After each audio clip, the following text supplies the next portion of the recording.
حضور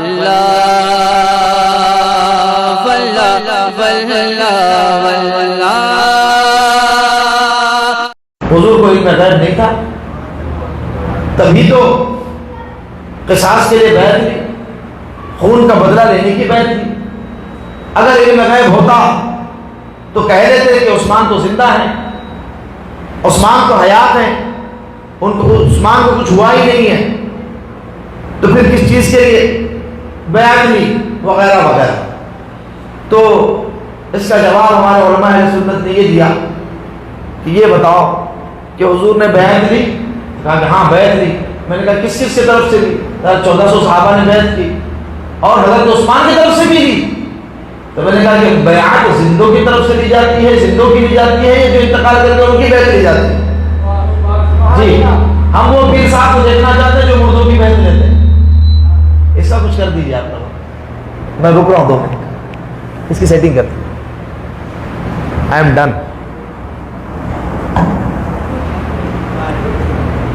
جو آ رہے ہیں ان کو پہلے سے بلا کے رکھا کریں، 11 بجے میں انتظار نہیں کرو پلیز۔ وہ سیٹی مار رہی ہے تو اس کو سیٹنگ کر دیجیے، آواز کم کر دیجیے، کچھ تو کر دیجیے، بس سیٹی نہ مارے۔ درود پاک پڑھیے آپ لوگ، سارے مائک بند کر دو، میں بغیر مائک کے بیان کرتا ہوں۔ آواز پھر بھی آ رہی ہے، پھر بھی آ رہی ہے، وہ سیٹی مارو، سیٹی کیوں مار رہا اس کو دیکھ لیجیے۔ حول ولا قوت الا باللہ العلی العظیم۔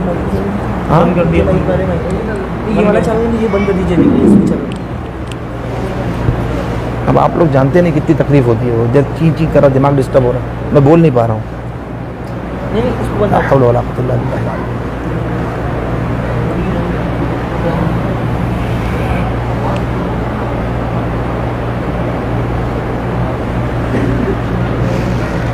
درود پاک پڑھ لیجیے۔ اللہم صلی علی سیدنا مولانا محمد وعلی آل سیدنا مولانا محمد وبارک وسلم، صلاۃ و سلام علیک یا رسول اللہ وعلی آلہ واصحابہ یا رحمۃ للعالمین۔ باواز بلند درود پاک پڑھ لیجیے سب۔ اللہم صلی علی سیدنا مولانا محمد وعلی آل سیدنا مولانا محمد وبارک وسلم، صلاۃ دائمۃ بدوام ملک اللہ۔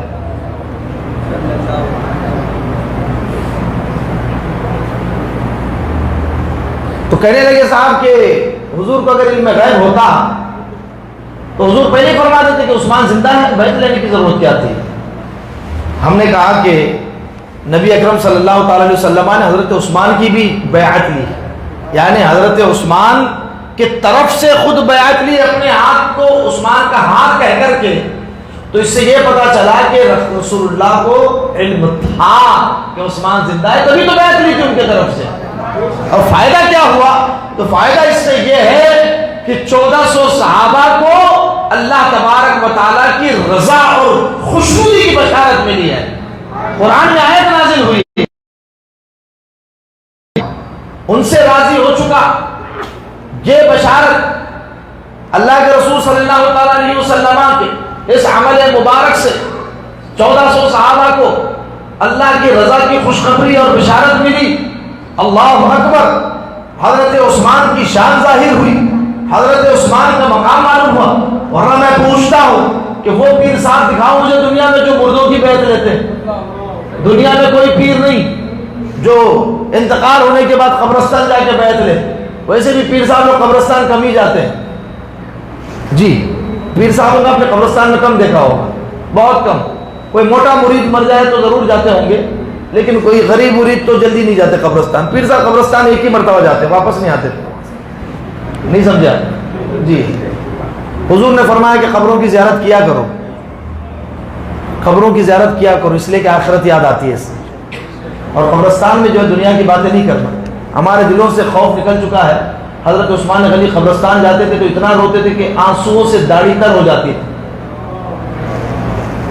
اور ہم قبرستان میں دنیا کی باتیں کر رہے ہوتے۔ رشتہ دار مرا ہوا ہے، چچا ہے، بھانجا ہے، بھتیجا ہے، ماموں ہے، دادا ہے، دادی ہے، رشتہ دار ہے، چلا گیا ہے، اس کی تدفین ہو رہی ہے، ادھر دنیا بھر کی باتیں ہو رہی ہوتی ہیں ہماری۔ معاذ اللہ رب العالمین۔ قبرستان آخرت کو یاد کرنے کی جگہ ہے۔ کل اس جگہ ہم لیٹے ہوئے ہوں گے۔ سوچئے اگر آپ بھی اس جگہ ہو ڈولے کے اندر، اور دوسرے کھڑے ہو کر کے کرکٹ کی باتیں کریں، دوسرے کھڑے ہو کر کے سٹے کی باتیں کریں، دوسرے وہیں کھڑے ہو کر کے دنیا کی باتیں کرے، کاروبار کی باتیں کرے، پالیٹکس کی باتیں کرے، سیاست کی باتیں کرے، اتنا برا لگتا ہے۔ عزیزان محترم، رفیقان گرامی، یہ انتہائی تشویشناک صورتحال ہے جو ہمارے اعمال کی آج کل بنی ہوئی ہے۔ میرے عزیزوں اور میرے دوستوں، حضرت عثمان غنی رضی اللہ تعالیٰ عنہ کی شان اور عظمت اس سے پتہ چلی۔ میرے آقا صلی اللہ تعالیٰ علیہ وسلم نے حضرت عثمان غنی رضی اللہ تعالیٰ عنہ کے قصاص کے لیے بیعت کی۔ اس بیعت کو بیعت رضوان کہتے ہیں۔ حضرت عثمان غنی کا لقب ہے ذو النورین، دو نور والے، بولیے سبحان اللہ۔ آپ کا لقب ذو النورین بھی ہے، آپ ذو الہجرتین بھی ہے۔ آپ ذو النورین اس لیے کہلاتے ہیں کہ رسول اللہ صلی اللہ علیہ وسلم کی ایک بعد دیگر دو شہزادیاں آپ کے نکاح میں، حضرت رقیہ رضی اللہ تعالی عنہ، حضرت ام کلثوم رضی اللہ تعالی عنہ۔ اور حدیث مبارکہ ہمیں ہے کہ اللہ کے رسول نے فرمایا کہ مجھے اللہ تبارک و تعالی نے وحی فرمائی،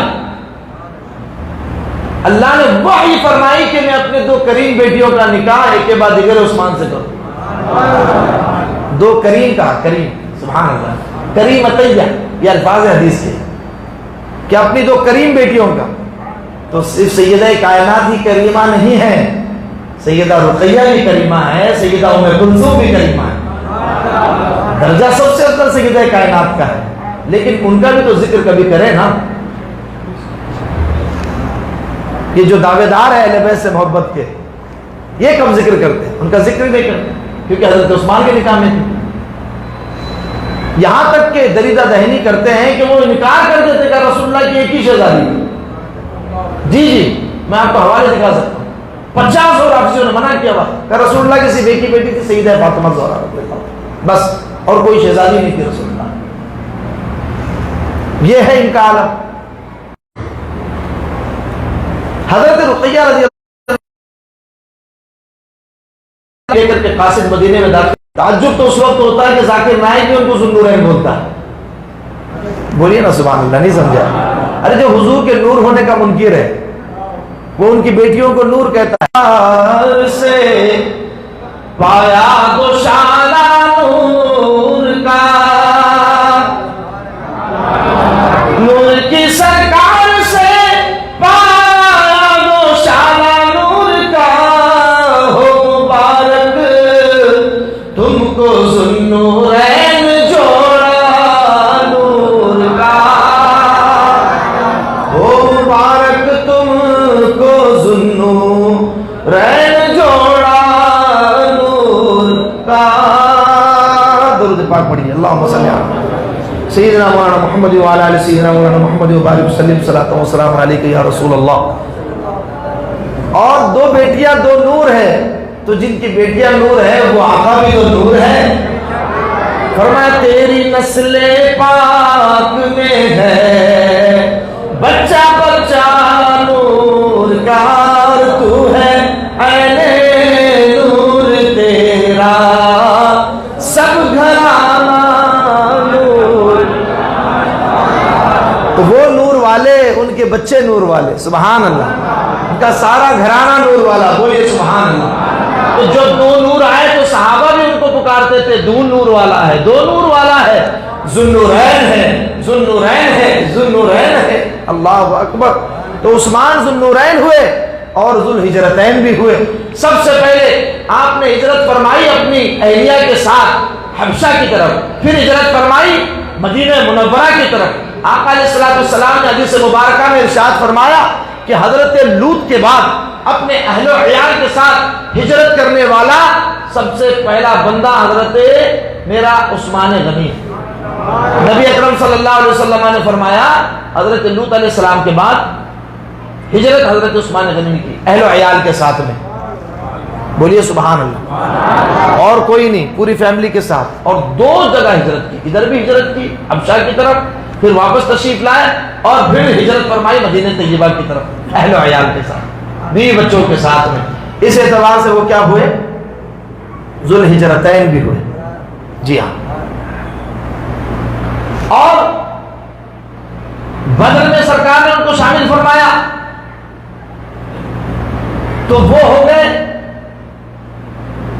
اس میں بھی شامل، بیعت رضوان میں اس میں بھی شامل۔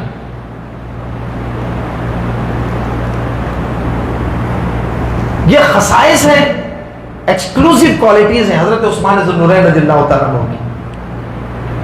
اور آپ انتہائی شرم و حیا کے پیکر تھے، انتہائی شرمیلے، حیا والے۔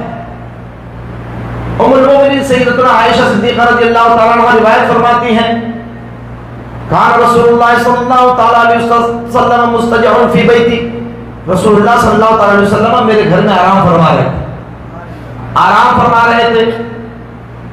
فاستاذن ابو بکر، حضرت ابو بکر آئے اور اجازت چاہیے، اور رسول اللہ صلی اللہ علیہ وسلم کی پنڈلی مبارک یا ران مبارک کا کچھ حصہ نظر آ رہا تھا، راوی کو شک ہے، پنڈلی مبارک کا حصہ اٹھا ہوا تھا کپڑا، آپ اسی حال میں رہے، اور حضرت ابو بکر صدیق کو اجازت دی، وہ تشریف لائے، انہوں نے گفتگو فرمائی، پھر تھوڑی دیر کے بعد حضرت عمر تشریف لائے، اجازت طلب کی، رسول اللہ صلی اللہ علیہ وسلم اسی حال میں اجازت عطا فرمائی، پھر تھوڑی دیر کے بعد حضرت عثمان غنی تشریف لائے، تو رسول اللہ صلی اللہ علیہ وسلم نے کہا کہ رکو، سنبھل کے بیٹھے، کپڑا درست کیا، اٹھ کر کے بیٹھے، کہا کہ اب عثمان کو آنے کے لیے کہو، سبحان اللہ، آئے، تشریف لائے، ملاقات کی، بات چیت کی، اس کے بعد میں تینوں تشریف لے گئے۔ جب تینوں حضرات تشریف لے گئے تو ام المومنین حضرت عائشہ صدیقہ رضی اللہ تعالیٰ عنہ نے اللہ کے رسول صلی اللہ علیہ وسلم سے عرض کی، یا رسول اللہ صلی اللہ تعالیٰ علیہ وسلم، ابو بکر صدیق آئے، آپ اسی حال میں تھے، حضرت عمر فاروق آئے، آپ اسی حال میں تھے، لیکن عثمان کے آنے سے پہلے آپ سنبھل کر کے بیٹھے، آپ نے اپنا کپڑا درست کر لیا۔ فرمایا الا استحیی من رجل تستحیی منہ الملائکہ، کیا میں اس شخص سے حیا نہ کروں جس سے آسمان کے فرشتے بھی حیا کرتے ہیں، ملائے اعلیٰ کے فرشتے جس سے حیا کرتے ہیں تو میں بھی اس سے حیا کرتا ہوں۔ اللہ اکبر، سبحان اللہ۔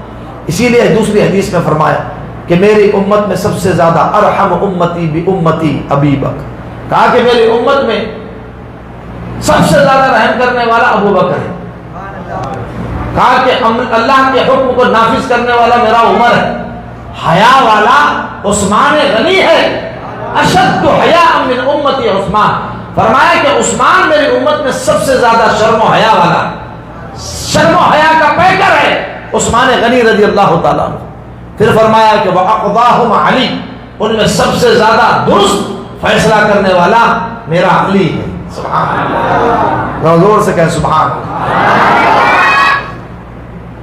ایک حدیث میں آخر ارشاد فرماتے ہیں کہ لِكُلِّ نَبِيٍّ رَفِيقٌ وَرَفِيقِي فِي الْجَنَّةِ عثمان، کہ ہر نبی کا جنت میں ایک ساتھی ہوتا ہے، رفیق ہوتا ہے، کہا کہ میرا جنت میں رفیق عثمان ابن عفان ہے، سبحان اللہ، کہا میرا رفیق کون ہے؟ عثمان ابن عفان ہے، سبحان اللہ۔ اللہ کے رسول صلی اللہ علیہ وسلم اتنی محبت فرماتے تھے، اتنی محبت فرماتے تھے، ایک مرتبہ حضرت اسامہ بن زید کو چھوٹے سے تھے تو سامان لے کر کے بھیجا حضرت عثمان ذو النورین کے گھر، وہ تشریف لے گئے، چھوٹے تھے، 9 عمر تھے، اور اس کے علاوہ آیت پردہ بھی نازل ہونے کی تھی، تشریف لے گئے، واپس آئے، اللہ کے رسول صلی اللہ علیہ وسلم نے ان سے پوچھا کیسا پایا عثمان کو اور میری بیٹی رقیہ کو، کیسا پایا؟ کہا یا رسول اللہ اتنا حسین جوڑا میری آنکھ نے نہیں دیکھا، بڑے خوبصورت، بڑے حسین، بڑے جمیل، بڑے وجیح، چوڑے بازوؤں والے، چوڑی کلائیوں والے، چہرہ ایسا پیارا، ایسا نورانی۔ رسول اللہ نے فرمایا مجھ سے سب سے زیادہ مشابہت تم میں کوئی رکھتا ہے تو عثمان ہے۔ اپنی بیٹی سے، اپنی شہزادی سے فرمایا کہ تمہارا شوہر یہ عام نہیں، بہت خاص ہے، خاصم خاص۔ خاصم خاص کیسے؟ کہا کہ یہ ہمارے جد ابراہیم خلیل اللہ کے بھی مشابہ ہے اور میرے بھی مشابہ ہے، سبحان اللہ۔ ایسے خوبصورت، ایسے حسین و جمیل، کردار کے بھی دھنی، حیا کے بھی پیکر، سبحان اللہ سبحان اللہ، ایسے پیکر حیا تھے۔ فرماتے ہیں کہ میں نے کبھی کسی بدی کا ارادہ نہیں کیا، جاہلیت میں بھی اور اسلام لانے کے بعد۔ میں نے رسول اللہ صلی اللہ تعالی علیہ وسلم سے جس دن سے بیعت کی ہے اپنے داہنے ہاتھ کو کبھی اپنی شرمگاہ کو نہیں لگائے. بولیے نا سبحان اللہ. آج تو حیا کا جنازہ نکل چکا ہے, ہماری آنکھوں کی حیا ختم ہو چکی. حضرت عثمان غنی کی طرز زندگی اور زندگی ہمارے لیے نمونہ ہے. ہماری آنکھوں میں شرم اور حیا ہونی چاہیے. ہماری آنکھوں کی حیا جو ہے وہ ختم ہوتی جا رہی ہے. نگاہوں میں حیا باقی نہیں, شرم باقی نہیں. لڑکے تو لڑکے, لڑکیوں کی حیا باقی نہیں, حالانکہ عورت کا زیور حیا. اللہ کے رسول صلی اللہ علیہ وسلم نے فرمایا الحیاء شعبۃ من الایمان, حیا ایمان کا شعبہ ہے, حیا ایمان کا حصہ ہے. شرم حیا لباس کیسے ہو؟ بچوں کے لباس, بچیوں کے لباس, گھر والوں کے لباس, مردوں کے لباس, ایسے ایسے جینس کی پینٹیں اس طرز کی, پھٹے پھٹے سامنے سے, پیچھے سے پھٹے پھٹے, یہاں سے پھٹا ہوا, وہاں سے پھٹا ہوا, جتنا پھاڑ لو اتنا بڑا فیشن. چندیاں پہن رہے کہنے فیشن ہے, چیتھڑے لگے ہوئے فیشن ہے. ارے غیر کریں مسلمانوں کو کیا ہو گیا؟ ہم تو رسول اللہ کی تعلیمات پر عمل کرنے والے ہیں, ہم شریعت کی پابندی کرنے والے ہیں. شریعت مطہرہ ایک ہمارے پاس دستور حیات ہے, ایک کانسٹیٹیوشن ہے, ہم اس کے مطابق زندگی گزارنے والے ہیں. ہم کیوں یورپ اور مغربی تہذیب کے پیچھے چل رہے ہیں؟ یورپی ممالک کے پیچھے ہم چلیں, ان کی تہذیب ہم کیوں اختیار کریں؟ ہماری تو تہذیب اسلامی تہذیب ہے. اللہ کے رسول صلی اللہ علیہ وسلم نے فرمایا کہ لباس جسم کو ڈھانپنے کے لیے ہوتا ہے. سینہ, ناف سے لے کر کے گھٹنے کے نیچے تک یہ سب سترے عورت ہے, اس کو چھپانا فرض ہے. نماز میں کمر نظر آ رہی ہوتی, اس طریقے کی جینس, چھوٹی چھوٹی ٹی شرٹیں پہن کر کے نمازیں پڑھ رہے. ہمارے نوجوانوں کو پتہ نہیں کیا ہو گیا. لباس ڈھنگ کا پہنیے, اپنا تشخص, اپنی آئیڈینٹی برقرار رکھیے. ارے یہ یہی آئیڈینٹی ہے جس کے لیے تو وہ سارا یورپ اور امریکہ پریشان ہے کہ یہ اپنی آئیڈینٹی کیوں نہیں چھوڑتے. وہ چاہتے ہیں جیسے وہ کبڑے ہیں اور سب کبڑے ہو جائیں. وہ جس طرح بے حیا ہیں سارے بے حیا ہو جائیں. وہ جس طرح بے غیرت ہیں سب اپنی غیرت کا جنازہ نکال دیں, انہی کے جیسے ہو جائیں. اور ہمارے لوگوں کو ہوڑ لگی ہوئی کہ ہم بھی چلو انہی کی طرح بنتے ہیں. ان کی نہ تہذیب ہے, نہ تمدن ہے, نہ اخلاق ہے, نہ کردار ہے. کتوں سے بدتر, جانوروں سے بدتر زندگی ہے ان کی. آپ جائیے, آپ کو پتا چلے گا کہ سید صاحب کے شہزادے حسان کے وہاں گئے, وہ بتائیں گے کیا کیا وہاں ہوتا ہے. یہ ہم 20 سال سے دیکھ رہے ہیں. ہم دسیوں باتیں ہیں جو ہم بتاتے نہیں, کیونکہ جو نہیں معلوم ہے ہم کا نہیں بتانا بہتر ہے. وہاں غیرت و حیا, شرم کا جنازہ نکل چکا ہے.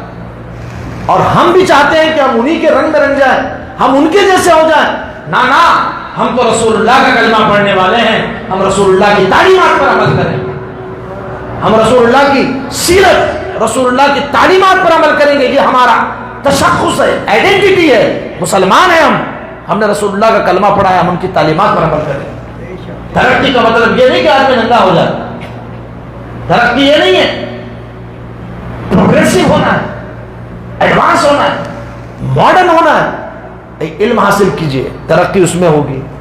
سائنٹسٹ بنیے, زیادہ سے زیادہ پڑھیے لکھیے, دنیا کا علم حاصل کیجیے, دین کا علم حاصل کیجیے, خوب ترقی کیجیے, کمائیے پیسہ, کاروبار کیجیے, لیکن شرم و حیا تو رہنی چاہیے. تعجب تو مجھے ہمارے مردوں پر ہوتا ہے. خود تو ڈھنگ کا لباس پہنتے ہیں, بیویوں اور بچیوں کو شادی میں ڈھنگ کا لباس نہیں پہناتے. دیکھ لیجیے آپ, ہم اپنی بات کر رہے ہیں, اس مسجد میں بیٹھے ہوئے ہم اپنی بات کر رہے ہیں. ہم کوئی دوسری پلانٹ سے نہیں آئے ہیں. ہمارے اپنے بچوں اور بچیوں کا, گھر کی خواتین کا لباس کیا ہوتا ہے آپ کو نظر نہیں آتا, آپ نے دیکھا نہیں, یا آپ نابینا ہیں. نظر آتا ہے نا تو کبھی کہا ہے کہ بیٹا پردہ کرنا ہے. یہ شریعت مطہرہ نے پردے کا حکم دیا ہے. یہ اپنے بازو کھلے رکھ کے جا رہی ہیں خواتین, یہ بال کھلے رکھیے چڑیلوں کی طرح, طرح طرح کے میک اپ, بھوتنیوں کی طرح میک اپ کر کے جاتے ہیں. کیا ہے 25,000 روپے کا میک اپ ایک ایک شادی کے لیے، ایک ایک فنکشن کے لیے. خاندان میں شادی ہوتی ہے، رشتہ داریوں میں شادی ہوتی ہے، شوہر پریشان بیچارہ. 6 فنکشن ہیں، ہلدی کا الگ، منڈوے کا الگ، ہوگا کیا ہے وہ نہاری ہے، پیاری ہے، دلاری ہے، اللہ جانے کیا کیا ہے.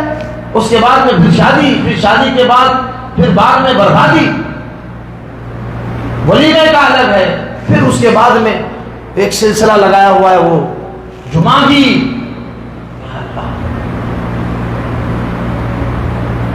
دعویٰ ہے ہم حسینی ہیں، امام حسین نے جمعہ کی تھی. بند کریں یہ ساری خرافات، حیا پیدا کریں اپنے اندر، غیرت پیدا کریں. غیرت، نبی اکرم صلی اللہ علیہ وسلم نے فرمایا مومن غیور ہوتا ہے، غیور. مومن غیرت مند ہوتا ہے، مومن کا خون کھولتا ہے جب وہ اپنے گھر والیوں کو اگر کوئی دوسرا تاڑتا ہوا دیکھے تو مومن غیرت مند ہوتا ہے. آپ بالی ووڈ کے بے غیرت نہیں ہیں، آپ مسلمان ہیں. ان کو نہیں دیکھیں. ہمارے آقا نے ہمیں کیا تعلیم دی ہے دیکھیں. ارے ہمارے کام قبر میں کون آئے گا؟ رسول اللہ ہے، سید کائنات کی شفاعت چاہیے. ان کی سیرت اختیار کی، ان کا پردہ، ان کا تقوی، ان کی طہارت کا صدقہ مانگیے. سیدہ عائشہ صدیقہ، سیدہ زینب رضی اللہ تعالی عنہ، ان کا صدقہ مانگیے. بچیوں کو سمجھائیے، بتائیے. ان کو میک اپ کروا کر کے بےغیرتوں کی طرح شادیوں میں اپنے ساتھ گاڑیوں میں بیٹھا کر کے مت لے جائیے. میں اس لیے کہہ رہا ہوں کہ جو بے پردہ اپنی عورتوں کو گھمائے وہ بغیرت ہوتا ہے، وہ دیوس ہوتا ہے. میں معذرت نہیں کروں گا اس لینگویج میں بول رہا ہوں قصداً. دیوس کہا ہے، بزرگوں نے کتابوں میں لکھا ہے. اس کو تعارف کروایا جاتا ہے. نوجوانوں، آپ کو کیا ہو گیا؟ آپ کی بیوی آپ کے لیے ہے کہ دوستوں کو دکھانے کے لیے؟ شادی ہوئی نہیں، جا کر کے ساتھ میں کھڑے ہو جاتے ہیں. دوست آ رہا ہے، فلاں آ رہا ہے، ڈھکا آ رہا ہے. مجھے تو اس وقت بڑی حیرت آئی. ایک جگہ میں نے سنا کہ نئی نویلی دلہن سے اپنے دوستوں کے ہاتھ ملوا رہے سب. اسی ناگپور کی بات کر رہا ہوں. کیا ہو گیا؟ شرم کدھر گئی؟ حیا کدھر گئی؟ کیمرے والوں سے کیمرے، زیورات کا کیمرہ، ویڈیو بنانا ہے، پائلوں کا، مہندیوں کا. خدا کا خوف کرو، مرنا ہے. سب کو مرنا ہے. آپ کو بھی مرنا ہے، ہم کو بھی مرنا ہے. سب کو اپنا حساب دینا ہے. اللہ کے رسول صلی اللہ علیہ وسلم فرمایا کلکم راع وکلکم مسئول عن رعیتہ. تم میں سے ہر بندہ ذمہ دار ہے، اور جو بھی اس کے ماتحت لوگ ہیں، بیوی ہے، بچے ہیں، بہنیں ہیں، سب کے بارے میں قیامت کے دن سوال ہوگا، حساب دینا ہے. ٹل نہیں سکتے قیامت کے دن.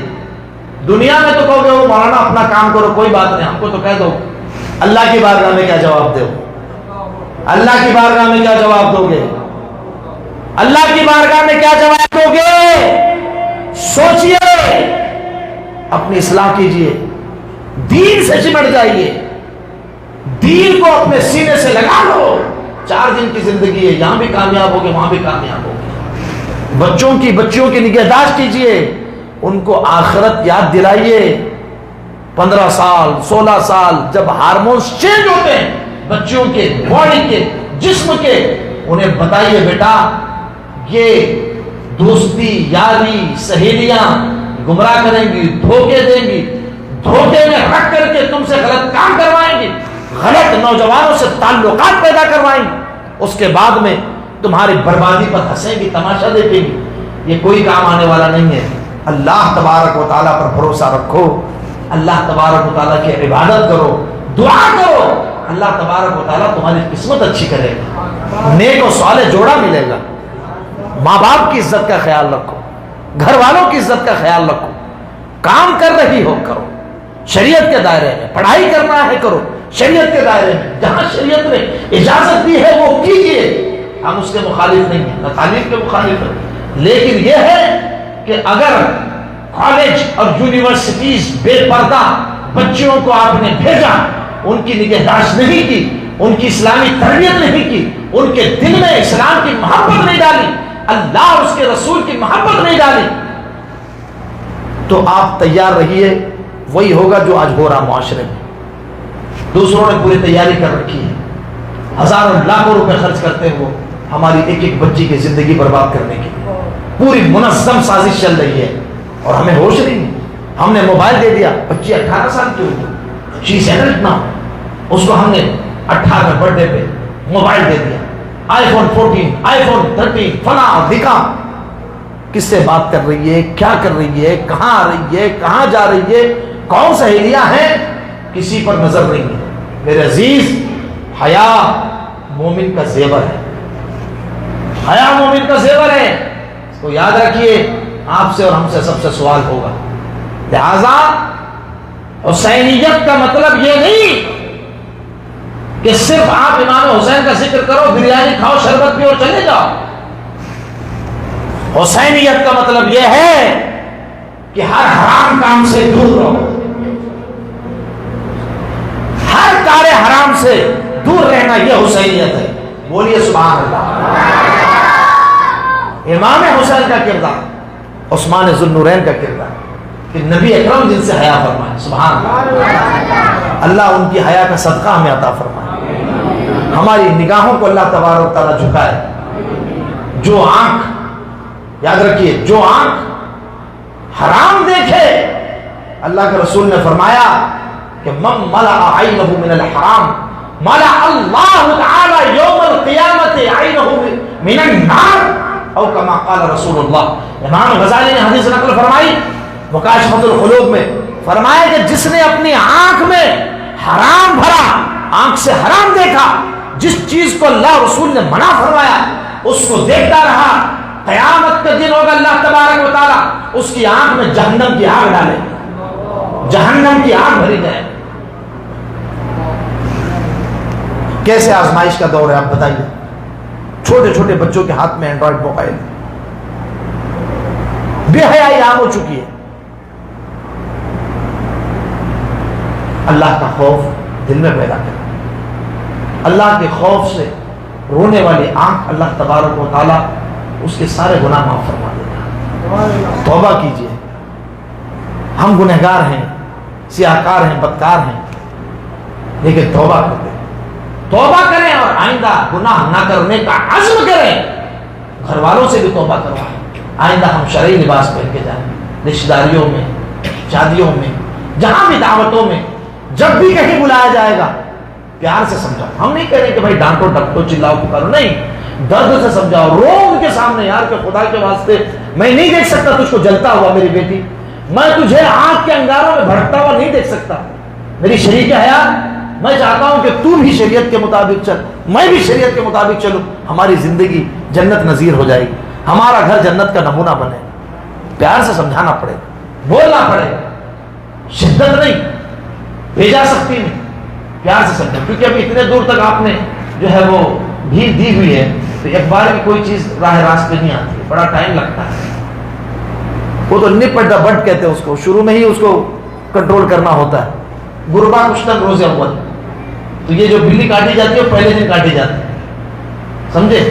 تو ابھی تو بہت ٹائم ہو چکا ہے، لیکن اللہ فرماتا ہے وَذَكِّرْ فَإِنَّ الذِّكْرَىٰ تَنفَعُ الْمُؤْمِنِينَ، مومنوں کو یاد دلاؤ، نصیحت کرو، نصیحت مومنوں کو فائدہ دیتی ہے، تو فائدہ ہوگا۔ اور بچوں کو پیار سے سمجھائیے، اور یہ حدیث سناؤ کہ اللہ کے رسول صلی اللہ تعالیٰ علیہ وسلم نے ارشاد فرمایا کہ 7 قسم کے لوگ ہیں جنہیں اللہ عرش کا سایہ عطا فرمائے گا، ان میں سے ایک وہ ہے جو تنہائی میں اپنے گناہ کو یاد کر کے روئے اور اس کی آنکھ سے آنسو نکل آئے۔ اللہ تبارک و تعالیٰ فرماتا ہے قیامت کا دن ہوگا جب کوئی سایہ نہیں ہوگا، میرے عرش کا سایہ اس بندے کو میں عطا کروں گا۔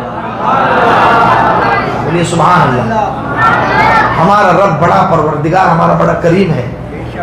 جب بندہ اس کی طرف بڑھتا ہے تو فرمایا کہ تو 1 بالش آتا ہے تو میں 1 گز آتا ہوں، سبحان اللہ۔ میری رحمت ڈھانپ لیتی ہے. جب بندہ آتا ہے چلتے ہوئے رب کی طرف, پروردگار کی رحمت بڑھ کر کے اسے اپنے اندر سمیٹ لیتی ہے. واہ واہ واہ, میرے آقا صلی اللہ تعالی علیہ وسلم کیسے کریم ہیں. ان کے وسیلے سے رب کی بارگاہ میں دعا کیجئے, حضور سفارش فرمائیں, اللہ ہمیں معاف فرما دے گا. وہ تو نہایت سستا سودا بیچ رہے ہیں جنت کا, وہ تو نہایت سستا سودا بیچ رہے ہیں جنت کا, ہم مفلس کیا مول چکائیں, اپنا ہاتھ ہی خالی. حضرت عثمان غنی رضی اللہ تعالیٰ عنہ کی حیا کی بات چل رہی تھی. فرمایا اشد حیاء من امتی, میرے امت میں سب سے زیادہ حیا والا عثمان. تو اب ایک چیز میں آپ کو اور بتاتا ہوں کہ یہ جب کہا جاتا ہے نا تو یہ خصوصیت بتانی مقصود ہوتی ہے, تو یہ خاص وصف. تو اس کا مطلب یہ نہیں ہوتا کہ دوسروں میں وہ وصف نہیں ہے. یہ خاص نقطہ ذہن میں رکھیے گا.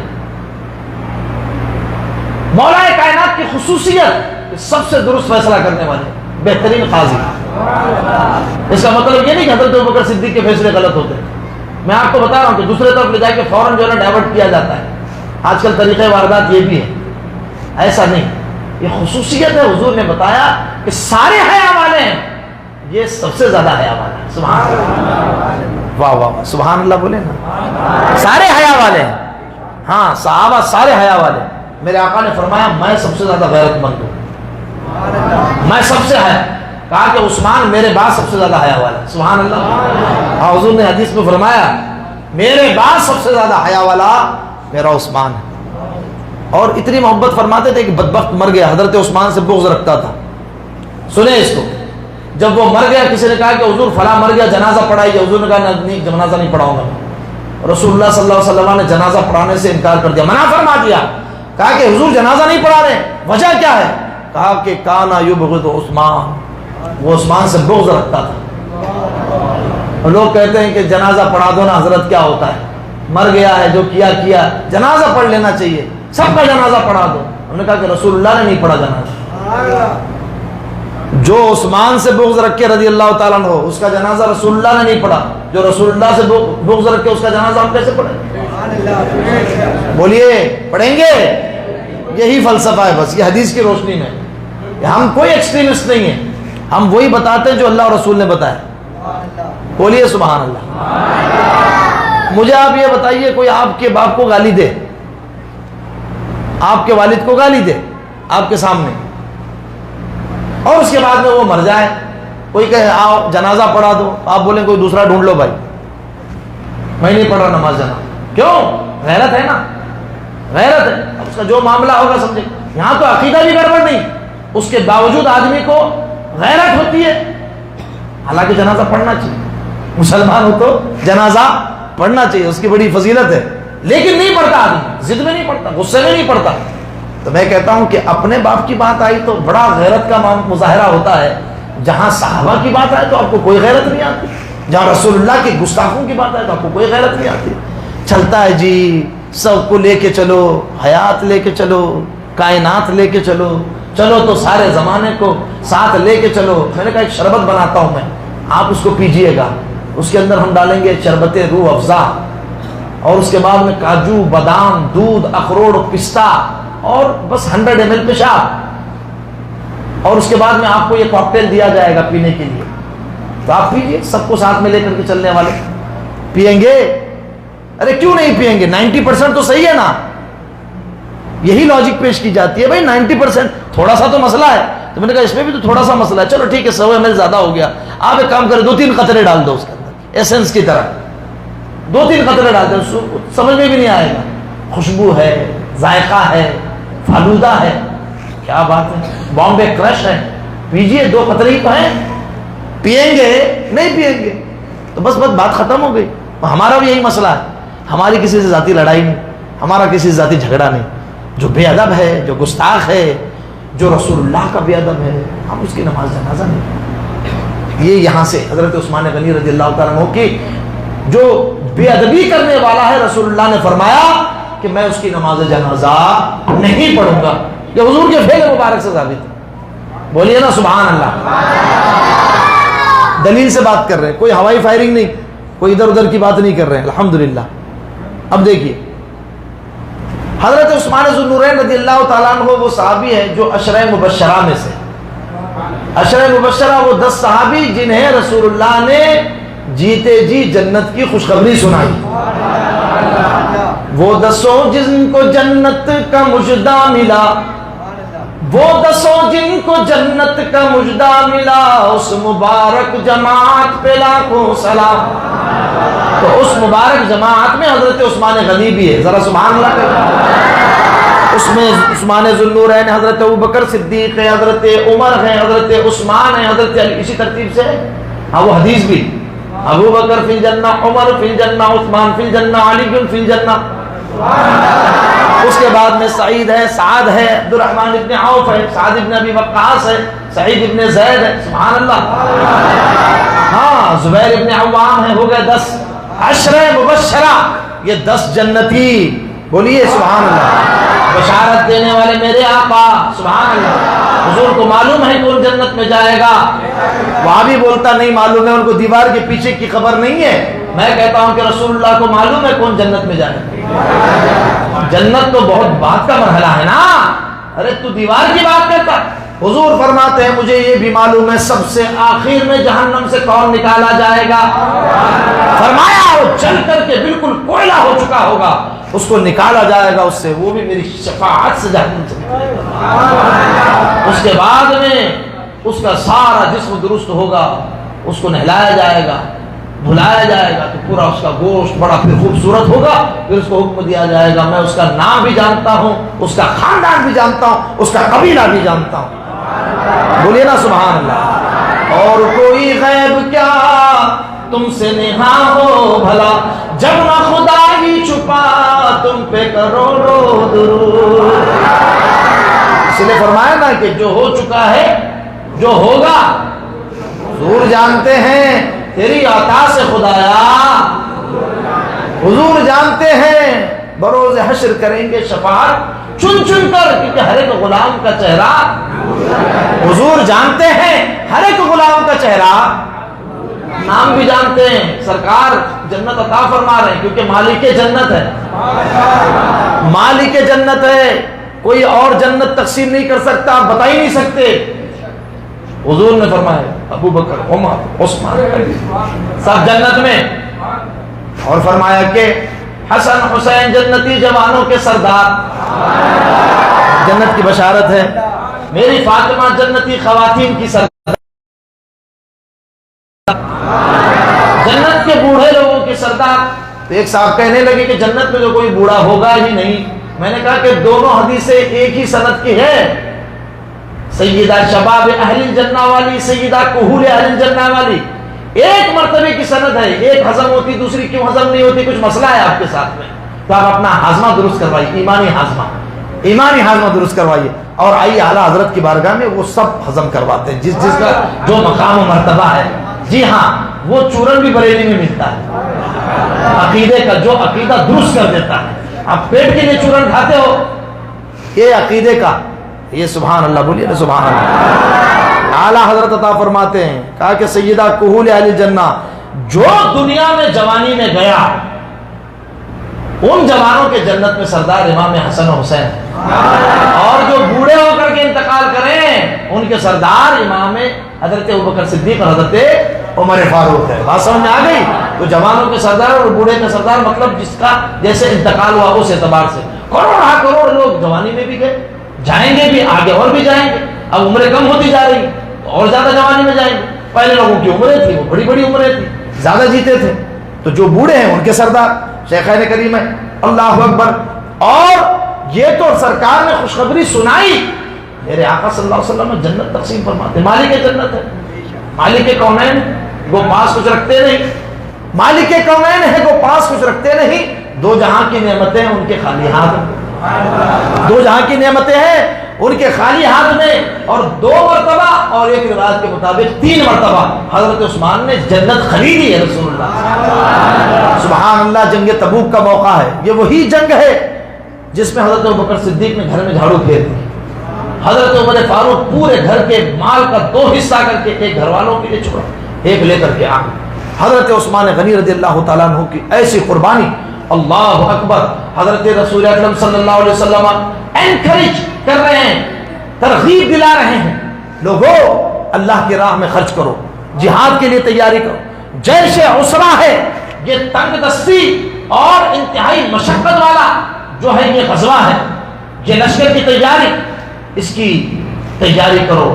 من جہز جیش العسرہ, سرکار نے فرمایا جو جیش عسرہ میں تجہیز اور تیاری میں مدد کرے اس کو میں جنت کی خوشخبری سناتا ہوں. سرکار جنت بانٹ رہے ہیں, جنت تقسیم کر رہے, کہا لے لو. بولیے سبحان اللہ. حضرت عثمان غنی حاضر نے عرض کیا یا رسول اللہ 100 اونٹ مع ساز و سامان, 100 اونٹ مع ساز و سامان. سرکار نے پھر اور برانگیختہ کیا اور کہا کہ اور اللہ کے راہ میں خرچ کرو, ترغیب دلائی اور ترغیب دلائی. سبحان اللہ. حضرت عثمان نے کہا یا رسول اللہ 200 اونٹ مع ساز و سامان. پھر ترغیب دلائی تو کہا یا رسول اللہ 300 اونٹ مع ساز و سامان. اللہ اکبر. جب آئے اونٹوں کو نکالا تو دل نہیں بھرا, تو کہا کہ 300 نہیں 400 کرتا ہوں, 500 کرتا ہوں. 1000 اونٹ لے کر کے آئے. بعض روایتوں میں 900, 950, اور ایک روایت میں مفتی احمد یار خان صاحب نعیمی رحمۃ اللہ تعالی نے اس کو لکھا ہے, فرمایا 1000 اونٹ لے کر کے حضور کی خدمت میں آئے, اور اتنا ہی نہیں ساتھ میں 70 یا 100 گھوڑے بھی لے کر کے آئے. اور اتنا ہی نہیں بلکہ ایک روایت میں تو ہے کہ 1000 دینار, اور ایک روایت میں ہے کہ جتنے اونٹ اتنے 1000 دینار. بولیے سبحان اللہ. کروڑوں بنتے, کروڑوں روپے. جی ایک دینار, ایک سونے کا سکہ تقریباً 3 گرام کا ہوتا ہے. آپ 10,000 چھوڑیے, 1000 کا وزن کیجیے آپ. میں نے اس کا کیلکولیشن کر کے کسی موقع میں بتایا تھا انجمن میں کہ کچھ 35-36 کروڑ کے اوپر بنتے. 1000 دینار. یہاں پر لوگ 5000 دے کر کے بھی سارا امام سے کام کروانا چاہتے ہیں. اور مذاق نہیں, ہمارا بڑا عجیب و غریب حال ہے. اچھا زکوٰۃ بھی دیتے ہیں نا جو مدرسے میں, زکوٰۃ تو فرض ہے, زکوٰۃ دی اور اس کے بعد کہتے ہیں سال بھر قرآن خوانی میں آنا ہے آپ کو, سال بھر میت میں بھی آنا ہے. ایک مرتبہ بھی اگر آپ نے ڈنڈی ماری, ناغا کیا, تو اگلی مرتبہ رمضان میں ملنا. پھر یہ ہے ہمارے یہاں رویہ. شیخوں کا مزاج تو اللہ حافظ, اللہ رحم تھا. حضرت عثمان غنی رضی اللہ تعالیٰ عنہ کا صدقہ عطا فرمائے. حضرت عثمان غنی کی کیا شان ہے, کیا انداز ہے. لا کر کے حضور کی خدمت میں جب پیش کیا نا, ایک روایت میں آپ کو سناتا ہوں, تو سرکار اتنے خوش ہوئے, لے کر کے آئے, 1000 دینار اٹھا کر کے لائے. تو ایک روایت میں کہ سرکار نے اپنا دامن آگے کیا, ایسے آیا ہے, کہا کہ عثمان تھوڑا قریب ڈالو, قریب لاؤ, قریب لاؤ. اور جب سارے دینار سرکار کے قدموں پہ نچھاور کر دیے تو سرکار اٹھا کر کے اس کے کھیلتے جاتے. یعنی کھیلنے کا مطلب ہے کہ اوپر نیچے کرتے, الٹ پلٹ, کھیلنا نہیں بولنا چاہیے. سرکار اس کو الٹ پلٹ فرماتے اور فرماتے, ایک روایت میں آئے ما علی عثمان ما عمل بعد هذا, ما علی عثمان, اب اس کے بعد عثمان کو کوئی خوف نہیں ہے, اس کے بعد وہ کچھ بھی کرے عثمان کو کوئی خوف نہیں. ما ضر علی عثمان ما عمل بعد هذا, کہا کہ اس کے بعد عثمان نے کچھ بھی کیا اس کو کوئی چیز ضرر اور نقصان نہیں پہنچائے گی. لوگ تنقید کرتے ہیں, ان کے اپنے گھر والوں کو, اپنے رشتہ داروں کو انہوں نے اپنے مال سے عطا کیا, اس پہ تنقید کرتے ہیں اور بدگمانیاں لوگوں میں پھیلاتے ہیں کہ وہ بنو امیہ کو پیسے بانٹتے تھے. ایک پھیلائی افواہ لوگوں نے, اپنے خراب داروں کو پیسہ دیتے ہیں. حضرت عثمان نے کہا کہ میں تو خود اتنا مالدار ہوں, میں بیت المال سے لے کر کے دوں گا. آپ کو لگتا ہے جب مسلمانوں کے پاس ایک ایک کھجور ہوتا تھا کھانے کے لیے, تب تو وہ 1000 اونٹ, 1000 اونٹ اسلام کے لیے پیش کر رہے تھے. کیا اس عثمان غنی سے اس بات کا تصور ہوتا ہے کہ انہوں نے بیت المال سے پیسے نکال کر کے دیا؟ جن کا عالم یہ ہے, فرماتے ہیں خود ہی جو 10 خصوصیت بتائی کہ میں جانتا ہوں, میرا پروردگار جانتا ہے, ان 10 خصوصیتوں میں کہ جب سے مسلمان ہوا, جب سے رسول اللہ کے دست اقدس پر میں نے اسلام قبول کیا ہے, ہر جمعے کو ایک غلام آزاد کیا. اب زور سے بولو سبحان اللہ. ہم تو 10 روپے نہیں ڈالتے جیب میں، 10 کی نوٹ بھی سب سے سڑی ہوئی وہ مسجد کے گلے میں آتی ہے. پورا مسجد میں ہفتہ بھر نماز پڑھتے ہیں، مہینہ بھر نماز پڑھتے ہیں، لائٹ بل بھی لگتا ہے، وضو، پانی، ساری چیزوں کا خرچہ ہوتا ہے. اب کچھ تو حیا کریں، 100 روپے کم سے کم ڈالا کریں. مذاق نہیں، تمہارے گٹکے ایک دن کے 6 گٹکے ہوتے ہیں، کسی کے 4 کسی کے 5، وہ کینسر کا سبب، وہ نقصان.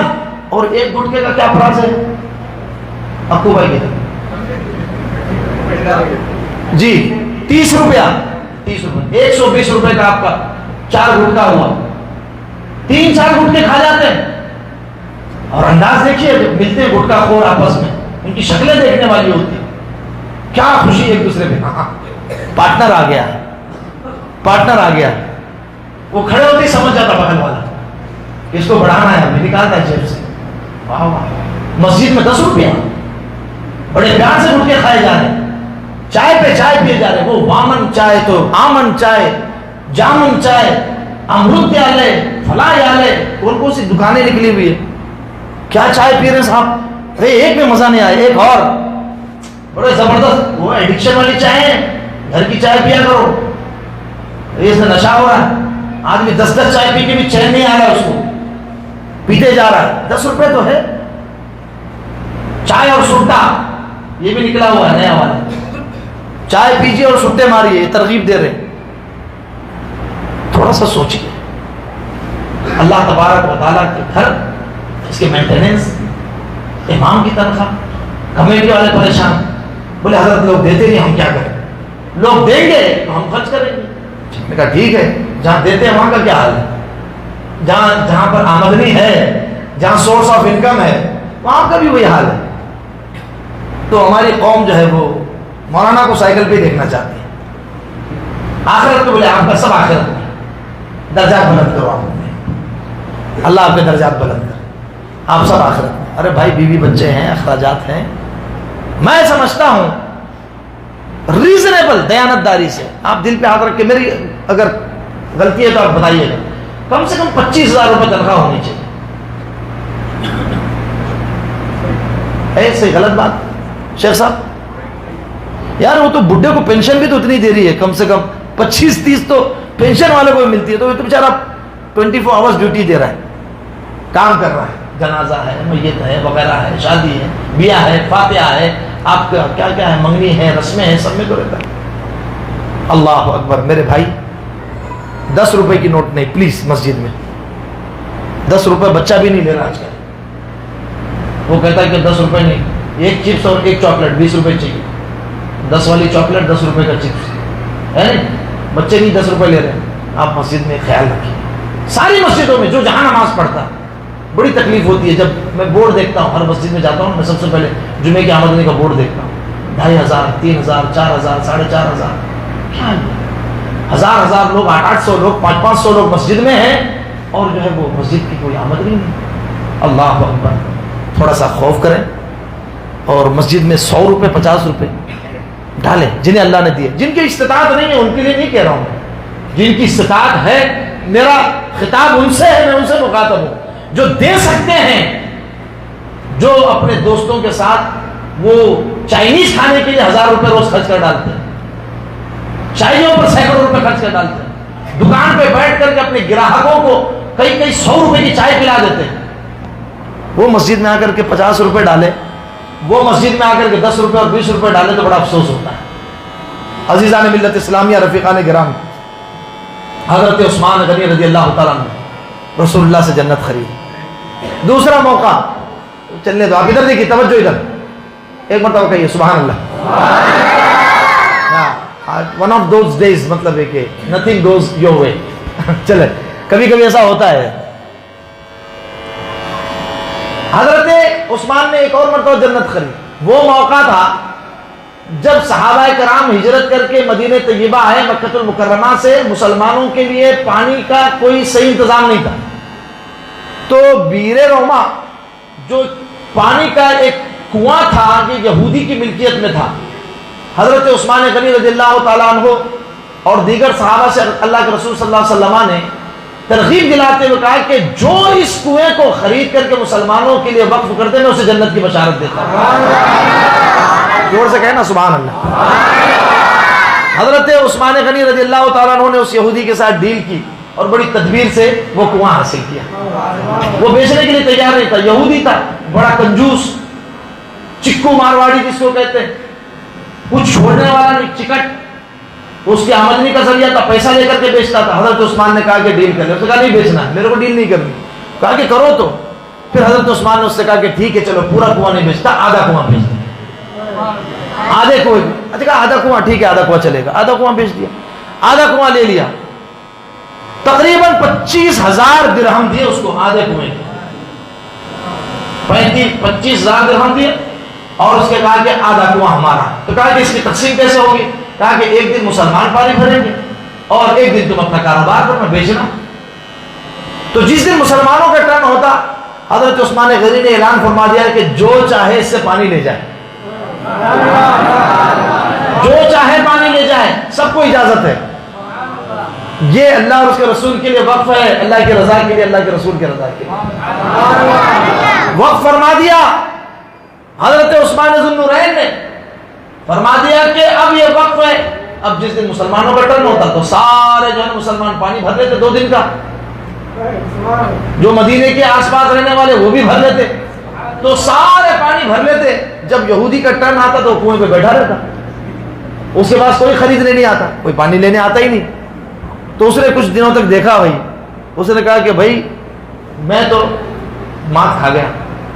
تو جو کاروباری سوچ, ذہنیت اور انٹیلیجنس تھے حضرت عثمان غنی رضی اللہ تعالیٰ, تو مسلمان یہودیوں سے زیادہ ذہین اللہ نے بنایا ہے.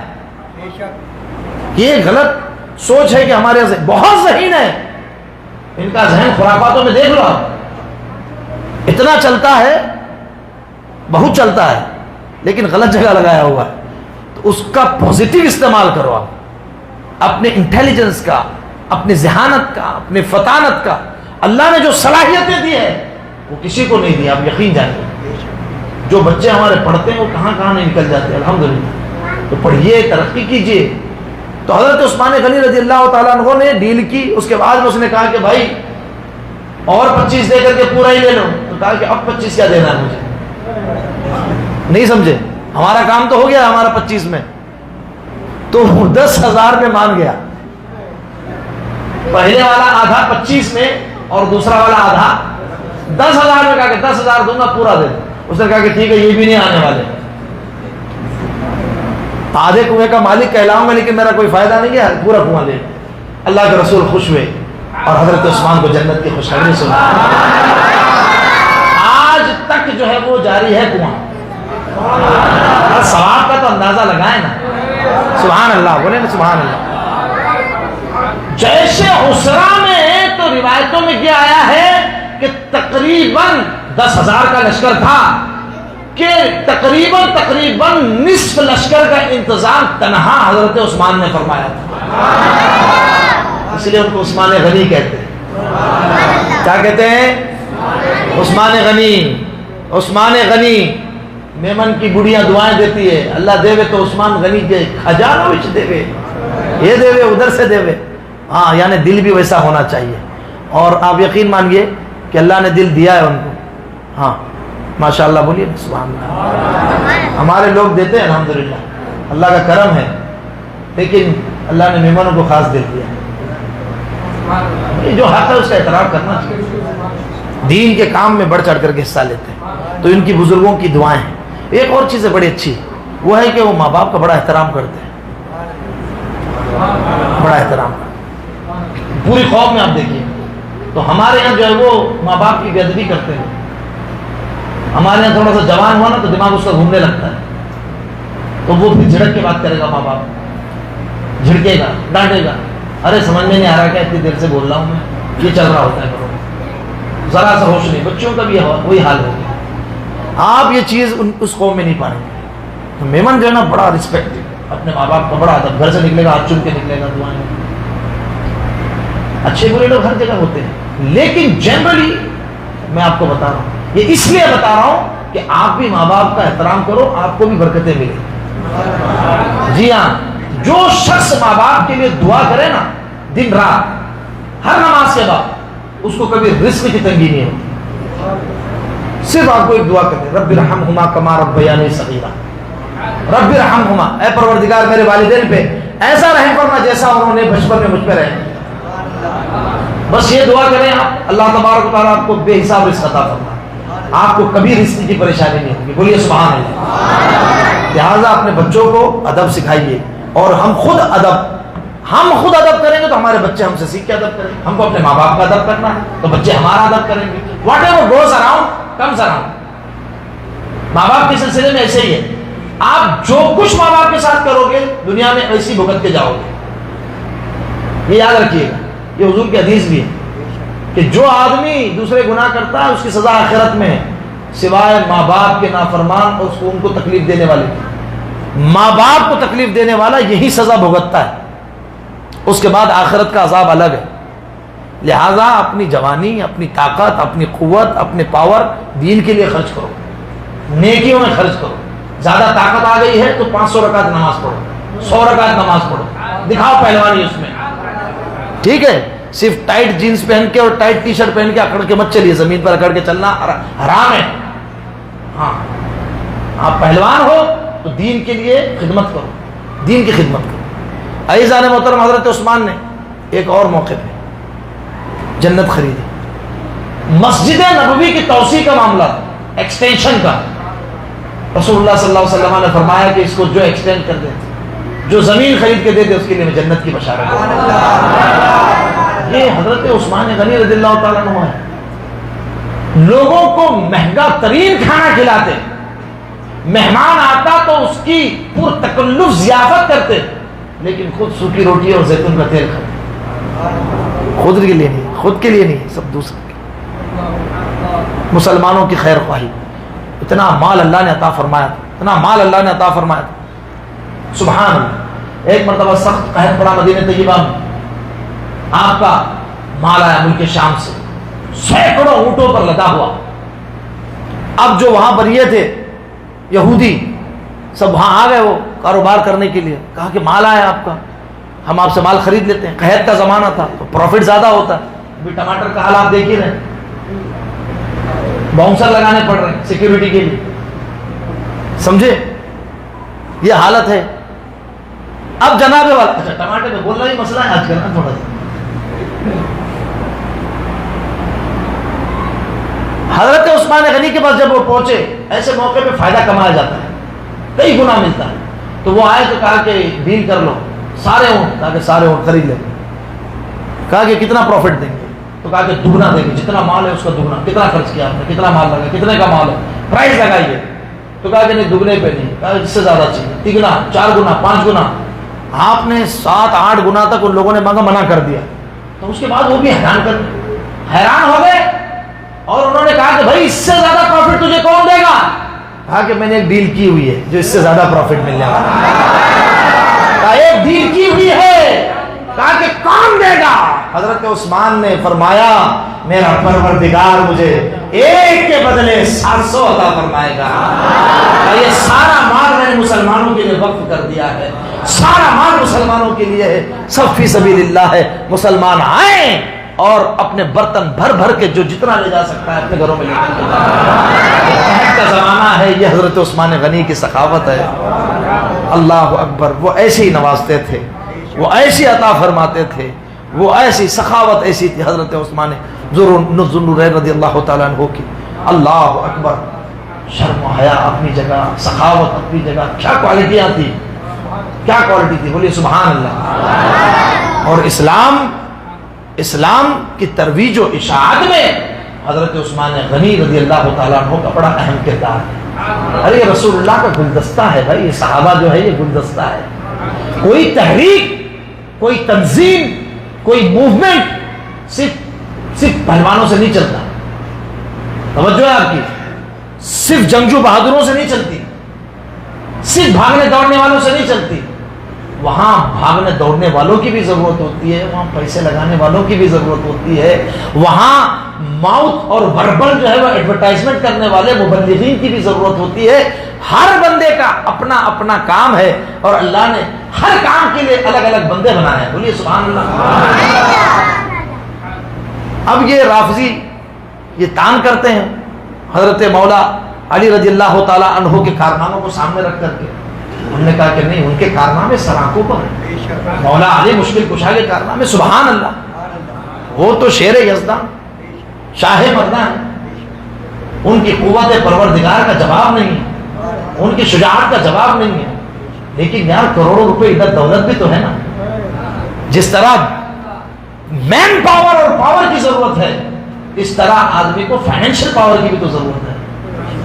حضرت صدیق اکبر کا عشق بھی دیکھیے، فاروق اعظم کا دبدبہ بھی دیکھیے، عثمان غنی کی دولت دیکھیے، مولا علی کی شجاعت دیکھیے، حضرت عبد الرحمن ابن عوف کا جو ہے جذبہ اثار دیکھیے، حضرت ابو عبیدہ ابن جراح کی امانت دیکھیے، حضرت ابو ذر غفاری کا فخر دیکھیے، سلمان فارسی کا انداز دیکھیے، بلال حبشی کا عشق دیکھیے. یہ صحابہ ہیں رسول اللہ کے.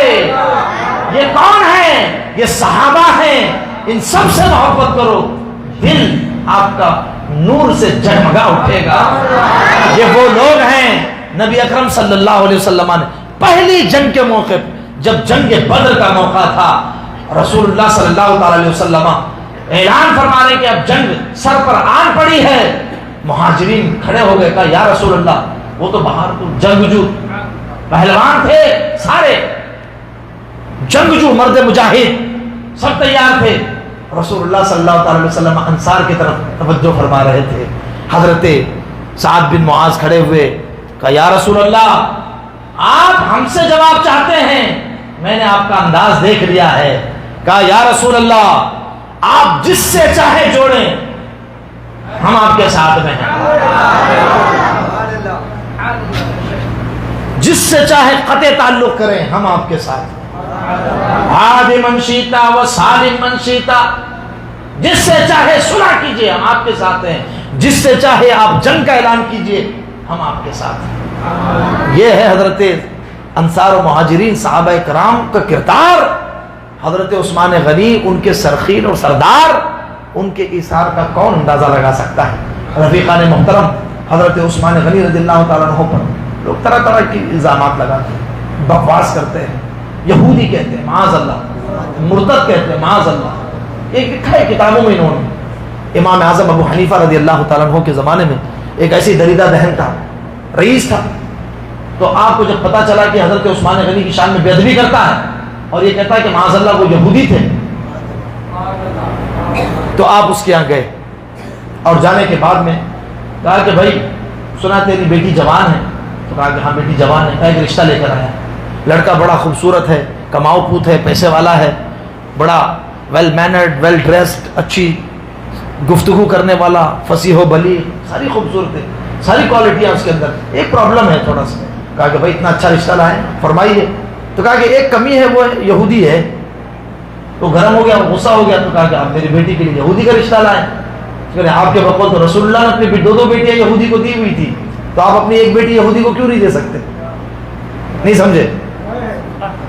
نہیں سمجھے؟ بولیے سبحان اللہ تو بولا کرا. ایک دم ٹھنڈے بیٹھے ہوئے. اس طرح اس کو سمجھایا کہ رسول اللہ نے جسے اپنی شہزادیاں دی ہیں، اور یہ بھی فرمایا کہ اگر اس کے بعد بھی میری 40 بیٹیاں ہوتی تو ایک ایک کر کے 40 بیٹیوں کو عثمان کے نکاح میں دیتا چلا جاتا. سبحان اللہ سبحان اللہ. یہ ہے حضرت عثمان غنی کی شان، اور یہ ہے ان کی عظمت، یہ ہے ان کا مقام. اللہ اکبر. حجۃ الوداع کا موقع ہے. اللہ کے رسول صلی اللہ تعالی علیہ وسلم سرکار جن لوگوں سے راضی ہونے کا اعلان کر کے گئے حجۃ الوداع کے خطبے میں، ان میں حضرت عثمان غنی رضی اللہ. حجۃ الوداع کا خطبہ ارشاد فرمایا آقا علیہ الصلوۃ والسلام نے، فرمایا لوگو گواہ رہو، انی راض لابی بکر، میں ابو بکر سے راضی ہو کر کے جا رہا ہوں. سبحان اللہ. وانی راض لعمر، وانی راض لعثمان، وانی راض لعلی. کہا کہ میں عثمان سے راضی ہوں، میں علی سے راضی ہوں. اللہ اکبر. تو میرے آقا صلی اللہ تعالی علیہ وسلم نے اپنی رضا کا اظہار فرمایا. حضرت عثمان ذو النورین رضی اللہ تعالیٰ عنہ وہ راضی، اللہ ان سے راضی، اللہ کے رسول ان سے راضی، سبحان اللہ۔ اور ان کو جو ہے وہ بے ادبی اور گستاخیاں سوچتے۔ اب جو ہے تھوڑی سی گفتگو میں آپ سے اور کروں گا 5-7 منٹ کے اندر، کہ حضرت عثمان غنی رضی اللہ تعالیٰ عنہ کے زمانے میں بڑی فتوحات ہوئی، بڑی ترقی ہوئی، اللہ تبارک و تعالیٰ نے بڑا اسلام کو غلبہ عطا فرمایا۔ قبرص، قسطنطنیہ، سائپرس، ترکی جو آج کا ہے وہ ان کے زمانے میں فتح ہوا، حضرت امیر معاویہ نے فتح کیا اس کو، اور یورپ کے کئی ممالک اس زمانے میں فتح ہوئے، افریقہ کے کئی ممالک فتح ہوئے، بڑی ترقی ہوتی رہی۔ لیکن آخر کے چند سالوں میں کچھ عمال کی بدعنوانیوں کی وجہ سے حضرت عثمان غنی رضی اللہ تعالیٰ عنہ سے کچھ صحابہ اور کچھ اہل مدینہ ناراض رہنے لگے، کہ کہا کہ یہ جو لوگ ہیں یہ آپ کے خاندان کے ہیں، یہ بنو امیہ کے لوگ ہیں، اور آپ نے جو ان کا اپوائنٹمنٹ کیا تھا وہ صرف قرابت کی وجہ سے نہیں کیا تھا۔ آپ سوچ سکتے ہیں کہ حضرت عثمان جیسے آدمی دیانت دار، وہ بغیر میرٹ کے صرف رشتہ داری کی بنیاد پر کرپٹ آدمی کو بھی اس جگہ رکھ دیں گے؟ وہ آج کے زمانے کے تو لیڈروں کی طرح کردار والے نہیں تھے نا، رسول اللہ کے تربیت یافتہ تھے، رسول اللہ نے ان کے دلوں کو صاف کر دیا، مزکہ کر دیا تھا۔ تو جو میرٹ کی بنیاد پر انہوں نے رکھا تھا، لیکن کچھ لوگوں کی طرف سے بدعنوانیاں ہوئی جس سے بدگمانیاں پھیلی۔ اسی میں عبداللہ ابن ابی سرح، یہ مصر کا گورنر، اس کی طرف سے بھی بہت ساری شکایتیں آئیں۔ تو حضرت عثمان غنی رضی اللہ تعالیٰ عنہ نے کہا کہ بھائی ایسا ہے، کام کرو، اس کی طرف سے شکایتیں آ رہی ہیں تو میں لیٹر لکھ دیتا ہوں، تم بھی کر دیتا ہوں، وارننگ دیتا ہوں۔ تو وارننگ دی، انہوں نے وارننگ دی عبداللہ ابن ابی سرح کے پاس۔ جب یہ لوگ وارننگ لے کے پہنچے مدینہ طیبہ سے، مصر تو بہت دور ہے، تب وہاں پہنچے تو بجائے نوٹس لینے کے اس نے اس میں سے کچھ لوگوں کو مارا پیٹا اور کچھ لوگوں کو قتل کروا۔ پھر 700 لوگ آئے، 700 لوگ آنے کے بعد میں پھر مدینہ طیبہ میں پڑاؤ ڈال دیا، کہا کہ حضرت ہم کو انصاف چاہیے، عبداللہ ابن ابی سرح نے ہمارے رشتہ داروں کو قتل کیا ہے۔ حضرت مولا کائنات کو انہوں نے ساتھ میں لکھا کہ حضور آپ سفارش کیجیے۔ حضرت مولا علی، حضرت عبد الرحمن ابن ابی بکر، حضرت محمد ابن ابی بکر وغیرہ یہ سارے صحابہ حضرت عثمان کے پاس آئے، کہا کہ یہ شکایتیں آ رہی ہے، آپ اس کو ڈیزالو کر دیجیے، ڈیزالو کر دیجیے، فائر کر دیجیے، لیٹر لکھیے۔ تو آپ نے کہا کہ ٹھیک ہے، اب آپ لوگ منتخب کر دیجیے۔ کہا کہ محمد ابن ابی بکر، بولی سبحان اللہ، یہ حضرت محمد ابن ابی بکر حضرت ابوبکر صدیق کے صاحبزادے ہیں۔ حضرت محمد ابن ابو بکر کو منتخب کیا، حضرت عثمان نے لیٹر لکھا، حضرت محمد ابن ابو بکر کو دیا۔ لیٹر میں لکھا تھا کہ جب یہ وہاں پہنچیں گے تو آپ اپنا سارا چارج ان کے سپرد کر دیجئے اور آپ مدینہ آ جائیے۔ وہ لیٹر لکھ کر کے ان کو روانہ کیا۔ کچھ دور وہ قافلہ چلا تو پیچھے سے ایک تیز رفتار اونٹنی سوار گزر رہا تھا، گزر بھی پاس سے رہا تھا، پاس سے گزر رہا تھا قافلے کی، اور اس کی حرکتیں بڑی ڈاؤٹ فل اور مشکوک تھی۔ پکڑا اس کو قافلے والے نے، کہا کہاں جا رہے ہیں؟ کہا مصر جا رہا ہوں۔ کہا کس کام سے؟ کہا کہ نہیں میں سے اپنا پرسنل کام سے۔ کہا پرسنل کام سے؟ ایک آدمی مصر جا رہا ہے، کئی 100 میل کا فاصلہ ہے۔ تو کہا کہ شک ہو رہا ہے اس کے اوپر، تو اس کی چیکنگ کری، تلاشی لی گئی تو اس کی مشکیزے سے ایک لیٹر نکلا۔ لیٹر تھا عبداللہ ابن ابی سرح کے نام سے، اسٹیمپ تھا حضرت عثمان غنی کا، اونٹنی تھی حضرت عثمان غنی کی، غلام تھا حضرت عثمان غنی کا۔ تو اب جب انہوں نے سختی کی، کیا ماجرا ہے، لیٹر پڑھا تو اس میں لکھا ہوا تھا کہ یہ جو لوگ آ رہے ہیں، عبداللہ ابن سرح کو لیٹر ہے، محمد ابن ابی بکر وغیرہ، تو ان کو آتے ہی پکڑ کے گرفتار کرنا، سب کو قتل کر دینا، تم اپنی جگہ قائم رہو، ہم نے تم کو ڈیزالو وغیرہ کچھ نہیں کیا۔ تو یہ لیٹر جب انہوں نے دیکھا تو سارے ناراض ہوئے اور سب واپس آئے حضرت علی کے پاس۔ حضرت مولا کائنات کو ساتھ میں لے کر کے گئے، کبار صحابہ بھی ساتھ میں تھے۔ سب نے کہا کہ حضور امیر المومنین یہ معاملہ ہے، اونٹنی آپ کی ہے؟ تو کہا کہ اونٹنی میری ہے۔ کہا غلام آپ کا؟ کہا کہ جی غلام بھی میرا ہے۔ مہر آپ کی ہے؟ تو کہا مہر بھی میری ہے۔ تو کہا کہ لیٹر آپ نے لکھا؟ کہا کہ اللہ کی قسم میں نے لیٹر نہیں لکھا، یہ خط میرا نہیں ہے۔ اور حضرت عثمان ذو النورین نے اللہ کی قسم یاد فرمائی، قسم اٹھائی اور اللہ کی قسم کھائی تو سب کو یقین ہو گیا۔ تو جانتے تھے حضرت عثمان غنی رضی اللہ تعالیٰ عنہ کبھی جھوٹ نہیں بولا، سچے تھے۔ لیکن جو بلوائی تھے ان کو اطمینان نہیں ہوا، انہوں نے کہا کہ نہیں، لیٹر کس نے لکھا ہے؟ منشی تھا مروان۔ انہوں نے کہا کہ مروان کو تو اسی کا کارنامہ ہے۔ تو حضرت عثمان غنی رضی اللہ تعالیٰ عنہ چونکہ امیر المومنین تھے، وہ سمجھ رہے تھے کہ اگر اس کو سپرد کیا تو یہ لوگ مار ڈالیں گے، تو ایک نیا بلوا ہو جائے گا مدینہ طیبہ میں، اور مدینہ طیبہ میں بنو امیہ کے بہت سارے رشتہ دار ہیں، یہ سارے ایک نیا فتنہ کھڑا کر دیں گے۔ تو انہوں نے حکمت کے خلاف سمجھا کہ ان کے سپرد کریں۔ ان کا کہ نہیں، میں سپرد نہیں کروں گا، ان کا فیصلہ تھا، ان کو حق ہے، امیر المومنین ہے، جو حکمت ان کے پیش نظر تھی انہوں نے نہیں۔ انہوں نے کہا کہ بھائی آپ اس کو سپرد کریں۔ ادھر سے بلوائی آتے گئے، آس پاس کے لوگ بھی جمع ہوتے گئے، اور جن جن کے دلوں میں کچھ تھا حضرت عثمان کے حوالے سے سارے جمع ہو گئے۔ مدینہ طیبہ میں بھیڑ لگ گئی، محاصرہ کر لیا، پانی بند کر دیا 40 دنوں تک۔ حضرت عثمان غنی نے ایک دن کھڑکی سے جھانک کر کے کہا کہ اس میں علی ہیں رضی اللہ تعالیٰ؟ کہا نہیں۔ کہا کہ عبد الرحمن ابن عوف ہیں؟ کہا کہ نہیں۔ 2-3 صحابہ کا نام لیا۔ کہا کہ کاش کوئی علی تک یہ خبر پہنچاتا کہ مجھے پیاس لگی، پانی نہیں ہمارے پاس۔ تو حضرت علی کو جب اطلاع ہوئی تو حضرت امام حسن امام حسین شہزادگان کو لے کر کے آپ نے لڑتے بھڑتے ہوئے اندر جا کر کے پانی پہنچایا۔ حضرت مولا کائنات کی نہیں سن رہے تھے، ایسی اگر بھیڑ تھی، ایسی شرارت پر آمادہ لوگ تھے۔ حضرت علی رضی اللہ تعالیٰ عنہ نے محسوس کیا کہ حالات نازک ہیں یہاں کے، امام حسن اور امام حسین کو دروازے پر مقرر کیا۔ دیکھیے حضرت مولا کائنات کے نزدیک حضرت عثمان کا مقام کتنا بلند و بالا ہے۔ تم جھگڑے کی بات کرتے ہو، لڑنے کی بات کرتے ہو، لڑانے کی بات کرتے ہو۔ ایک طبقہ کہتا کہ معاذ اللہ انہوں نے قتل کروایا، معاذ اللہ، 100 بار معاذ اللہ۔ یہ تو جنتی جوانوں کے سرداروں کو تو وہاں نگرانی کے لیے رکھے جا رہے کہ تمہارے رہتے ہوئے امیر المومنین کو کوئی تکلیف نہیں پہنچنی چاہیے۔ ارے وہ ان کے بھی تو خالو تھے نا، سگے۔ امام حسن اور امام حسین بھی تو بہت محبت کرتے تھے حضرت عثمان غنی سے، تو وہ نگرانی پر مامور رہے۔ لوگوں کا اشتعال بڑھتا جا رہا تھا۔ صحابہ آئے حضرت عثمان غنی کے پاس، کہا کہ حضور اجازت دیجئے، یہ تو ابھی ابھی مسلمان ہوئے ہیں، چند دن میں ہم ان کو ٹھوکتے کی حالت خراب کر دیں گے، یہ سب بھاگ کھڑے ہوں گے۔ آپ خاموش ہیں اس لیے کہ لوگ اپنی دادا گیری دکھا رہے ہیں، آپ سخت رویہ اختیار کیجئے۔ حضرت عثمان کے قربان جائیں۔ کہا کہ نہیں، مدینے میں کچھ تو خون نہیں ہونے دوں گا، میری وجہ سے مدینے میں کسی کا خون نہیں بہے گا۔ سبحان اللہ، یہی بولی تو سلطنت عثمانیہ والوں نے بھی بولی تھی۔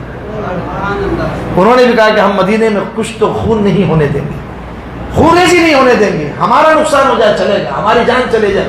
کہا کہ حضور اتنے متحمل، اتنے صبر سے آپ کیوں ہیں؟ کہا کہ اصل میں مجھے حضور کی ایک حدیث یاد ہے۔ کہا کہ ان قریب تجھے لوگ شہید کریں گے عثمان، اس دن لوگ کہیں گے کہ تم خلافت چھوڑ دو، ان اللہ یقمصک قمیصا، اللہ تمہیں ایک قمیص پہنائے گا، خلافت کی قمیص۔ منافقین جب ارادہ کریں کہ تم اس قمیص کو اتار دو تو ہرگز نہیں اتارنا، صبر کے ساتھ قائم رہنا۔ ایک روایت میں یہ بھی آیا کہ اے عثمان، منافق تیرا قتل کرنا چاہیں گے تو تم استقامت کے ساتھ جمے رہے۔ ایک رات پہلے خواب میں بھی دیکھا، کہا کہ یہ وجوہات ہیں، میں نہ خلافت سے دستبردار ہوں گا، نہ میں خون ریزی کروں گا۔ کہا کہ مکہ شریف چلے جاؤ، وہاں آپ کے رشتہ دار ہے۔ کہا میں مکہ شریف بھی نہیں جاؤں گا، مدینہ الرسول چھوڑ کے نہیں جانا، کیونکہ اگر میں وہاں گیا تو حضور کی ایک اور حدیث مجھے یاد ہے۔ آپ دیکھیں ان کا حلم، دیکھیں بردباری، دیکھیں اور سوچ دیکھیں، ایسے حالات ہیں جان پہ بنائیے حدیثیں سنا رہے، ایسے محدث ہے حضرت عثمان غنی۔ آپ سوچیں، آدمی تو بھاگنے کی کوشش کرتا ہے ان حالات میں، لیکن وہ حدیثیں سنا رہے حضور کی۔ کہا کہ حضور نے ایک اور حدیث مجھے سنائی، کہا کہ قریش کا ایک مینڈا، حرم کی حرمت اس کی وجہ سے پامال ہوگی، وہ مینڈا میں نہیں بننا چاہتا۔ اگر میں مکہ شریف گیا تو یہ آ کر کے وہاں پر بھی ایسے کریں گے، حرم کی حرمت پامال ہوگی، میں نہیں چاہتا کہ حرم کی حرمت پامال ہو، لہٰذا میں صبر کروں گا، میں نہیں جاؤں گا۔ اللہ اکبر۔ آپ صبر و ضبط کے ساتھ قائم رہیں۔ حضرت محمد بن ابی بکر اور 2 لوگ، ایک کا نام حمار بتایا گیا، ایک کا نام ایک اور، اندر گئے اور حضرت محمد بن ابی بکر نے داڑھی پکڑی، کیونکہ ان کے گمان میں یہ تھا کہ انہوں نے میرے قتل کا فرمانہ لکھ کے دیا ہوا تھا۔ لیکن جب داڑھی پکڑی 86 برس کی عمر، 84 برس کی عمر حضرت عثمان غنی کی، تو آپ نے نظر اٹھا کر کے دیکھی، کہا کہ بیٹا اگر تمہارے ابو ہوتے نا، ابو بکر، اس حال میں تمہیں دیکھتے تو خوش نہیں ہوتے کہ تم نے میری داڑھی پکڑی تھی۔ تو جیسے حضرت ابو بکر کا نام لیا نا تو حضرت محمد بن ابو بکر کام گئے، اور داڑھی چھوڑ کر کے الے ہو گئے کہ میرا کوئی تعلق نہیں ان سے. 2 لوگوں نے حضرت عثمان کو شہید کر دیا. حضرت عثمان ذو النورین کی شہادت ہو گئی. حضرت نائلہ رضی اللہ تعالیٰ عنہ روکنا چاہتی تھی, ان کی انگلیاں کٹ گئی. آپ نے کھڑکی سے آواز لگائی, امیر المومنین شہید کر دیے گئے. مولا کائنات دوڑتے ہوئے تشریف لائے, ایک تماچا امام حسن کو مارا, ایک مکہ سینے پہ امام حسین کے مارا, اور کہا کہ تمہارے ہوتے ہوئے امیر المومنین کیسے شہید کر دیے گئے. ناراضی کا اظہار کیا, سخت غصے میں آئے. جب وہاں آ کر کے پوچھا کون تھے آپ بتائیے, کہا کہ محمد ابن ابی بکر تھے اور 2 لوگ اور تھے, میں دونوں کو نہیں پہچانتا. حضرت محمد ابن ابی بکر سے مولا علی نے پوچھا کہ بتاؤ کیوں تھے, کہا کہ حضور میں نے قتل کیا, میں آیا تھا لیکن میں نے داڑھی جیسی پکڑی. حضرت عثمان نے مجھے کہا کہ اس حال میں اگر تمہارے ابو بکر دیکھتے تو خوش نہیں ہوتے, ناراض ہوتے, تو جیسے مجھے والد یاد دلائے تو میں نے فوراً ان کا ہاتھ چھوڑ دیا. میرا جو ہے اس قتل میں کوئی حصہ نہیں. دوسرے لوگ 2 لوگوں نے قتل کیا تو وہ نامعلوم لوگ تھے. نائلہ رضی اللہ تعالیٰ عنہ حضرت عثمان کی زوجہ مقدسہ, وہ بھی نہیں پہچانتی تھی. حضرت عثمان غنی کی شہادت ہو گئی. پھر لوگوں نے حضرت مولا کائنات کے پاس آ کر کے کہا کہ آپ ہاتھ بڑھائیے, ہم آپ کی بیعت کرنا چاہتے ہیں. تو حضرت مولا کائنات نے فرمایا کہ مجھے حیا آتی ہے کہ حضرت عثمان کی لاش رکھی ہوئی اور میں بیعت کروں. کہا کہ دوسرے کو دیکھ لو آپ. کہا کہ نہیں حضور. کہا کہ تم کو حق نہیں ہے بلوائیوں کو. مولا کائنات نے فرمایا کہ فیصلہ تم کرو, سلیکشن خلیفہ کا تم کرو. کہا کہ یہ حق ہے اصحاب بدر, جی یہ ہمارے سابقین اولین انصار و مہاجرین میں جو معزز صحابہ وہ فیصلہ کریں گے. تو پھر کبار صحابہ آئے اور انہوں نے آ کر کے کہا اتنی بڑی سلطنت اسلامیہ ہے اور بغیر خلیفہ کے مناسب نہیں ہے کہ اس کو یوں ہی چھوڑا جائے. یہ سارے معاملات انشاءاللہ دیکھے جائیں گے, آپ دست مبارک بڑھائیں, ہم آپ کے ہاتھ پہ بیعت کرتے ہیں. تو جب بڑے صحابہ, کبار صحابہ, ارباب حل و عقد نے مولا کائنات کی بیعت کی تو بیعت عام بھی ہو گئی, اور مولا کائنات امیر المومنین خلیفۃ المسلمین اور 4تھے خلیفہ کی حیثیت سے تخت پر متمکن ہوئے. انشاءاللہ تبارک و تعالی اس کے بعد کے جو حالات ہیں میں آہستہ آہستہ اس کو ایک سلسلہ وار طریقے سے آپ کی خدمت میں عرض کروں گا, لیکن کل سے حضرت مولا کائنات رضی اللہ تعالیٰ عنہ کا ذکر ہوگا. سبحان اللہ, ذرا زور سے کہنا سبحان اللہ. آخر میں چلتے چلتے حضرت عثمان غنی رضی اللہ تعالیٰ عنہ کی شہادت, اللہ کے رسول صلی اللہ علیہ وسلم نے فرمایا کہ جو نبی کو شہید کرتا ہے تو اس کے بدلے میں 70,000 لوگ مارے جاتے ہیں, قتل کیے جاتے ہیں, اور خلیفہ کو جو قتل کرے تو 35,000 لوگ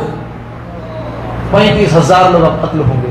ایک اور حدیث میں آقا نے ارشاد فرمایا صلی اللہ علیہ وسلم نے کہ عثمان فتنوں کا دروازہ روکے ہوئے ہیں, ان کی شہادت ہوگی, فتنوں کا دروازہ کھلے گا, قیامت تک بند نہیں ہوگا, اور نہیں ہو رہا. بعض روایتوں میں یہ بھی آیا, بزرگوں نے فرمایا جن میں حضرت محمد ابن سیرین رضی اللہ تعالیٰ عنہ فرماتے ہیں کہ رؤیت ہلال کا اختلاف نہیں ہوتا تھا پہلے, حضرت عثمان کی شہادت کے بعد سے شروع ہوا, آج تک اس کا جھگڑا چل رہا ہے. یہ بھی ایک بڑی اہم بات ہے.